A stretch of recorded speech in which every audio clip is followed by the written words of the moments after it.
Kwa hivi sasa tumeshuhudia toka ile 2023-2024 malifanyika kule Cote d'Ivoire, tuliona mabadiliko ya kocha na kadhalika, kutokana labda na onyo kutoka kwa CAF juu ya kocha aliyepo kwa wakati huo na kufungiwa. Lakini kwa kipindi kifupi tumeshiriki pia CHAN, tumefika katika hatua ambayo pia hatujawahi kufika, na sasa hivi tunaye Gamondi ambaye ni kaimu kocha mkuu wa timu ya taifa ya Tanzania senior timu ya wanaume.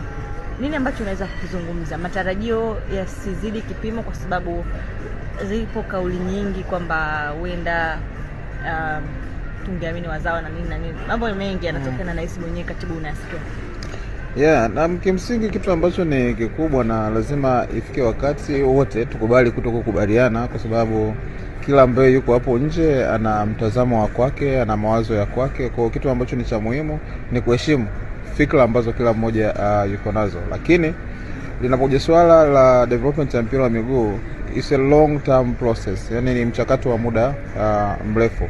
Na kama ni mchakato wa muda mrefu, maana kila hatua ambayo mnafikia lazima mkae muweze kufanya tathmini kubwa kwamba huko ambako mmetoka na matamanio ambayo mko nao huko ambako mnaelekea, kama kuna viashiria vya kufikia huko ambako mnataka kupafikia relative na huko ambako mnakuwa mmetokea. Na kutokea pale, maana yake ni lazima pia msiogope kufanya maamuzi. Ukiogopa kufanya maamuzi, inawezekana kabisa kwamba usiishi kwenye matamanio ambayo uko nayo, kwa sababu tu pengine unaona hakuna dalili njema ya kufikia kwenye malengo ambayo mko nayo, lakini kwa sababu pengine ya kutaka watu waridhike, kutaka watu waseme vizuri, pengine haufanyi maamuzi ambayo yanastahili. Kwa kama shirikisho tumebakia hapo mara zote kuona kwamba hatumuonei mtu, lakini hatumpendelee mtu, kwa sababu mwisho wa siku teams ambazo tunazozungumzia hapa, kwa maana ya timu za taifa, hizi sio timu za TFF, hizi ni timu za Watanzania. Na kama ni timu za Watanzania wote,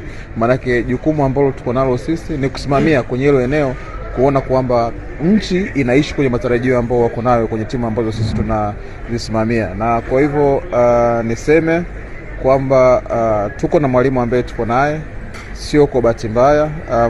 Tunaamini kwamba kwenye sehemu ambayo tulikuwa tumefikia, tulikuwa tunahitaji fikra mpya, tulikuwa tunahitaji mwanzo mpya, na ndio maana tulifanya mabadiliko ambayo tulikuwa tumeyafanya.